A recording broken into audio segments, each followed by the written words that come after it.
В эти минуты в Сыктывкаре проходит финал национального музыкального проекта «Универвидение-2022», который собрал в столице Коми представителей 41 учебного заведения из 36 регионов от Дальнего Востока до Мелитополя. 15 финалистов, яркие номера, самые талантливые студенты страны и только живой звук. На финальном шоу в Лузалес-арене работает мой коллега Павел Королев, и прямо сейчас он готов выйти в прямой эфир. Павел, как обстановка? Анна, добрый вечер. Извините, что приходится кричать, потому что здесь очень шумно, очень жарко и очень, наверное, драйвово.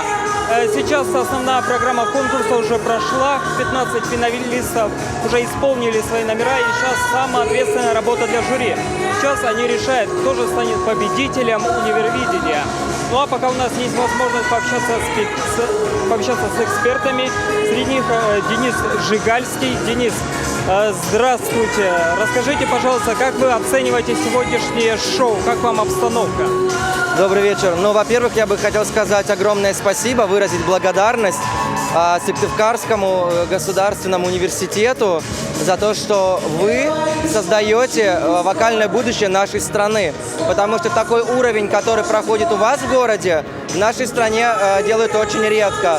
Это реально очень большая работа города, вашего университета, в том, что вы даете большой путь и такой счастливый билет нашим талантливым студентам, большую дорогу в наш шоу-бизнес.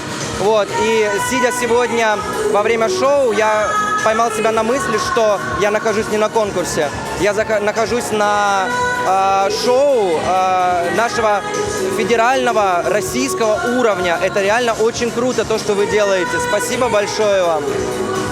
Денис, насколько я знаю, вы уже третий год у нас. Как в целом меняется конкурс? Какая тенденция может быть? Но хочу сказать, что уровень вокалистов и студентов очень сильно растет. Каждый год очень чувствуется прогрессия в этом конкурсе. Каждый год наши талантливые студенты привозят свои не только мировые хиты, да, российские хиты, но и также авторскую свою музыку.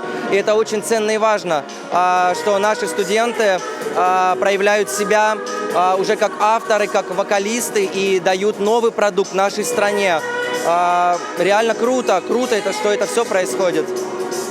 Денис, огромное спасибо вам. Ну а я передаю слово студии. Анна, эфир ваш.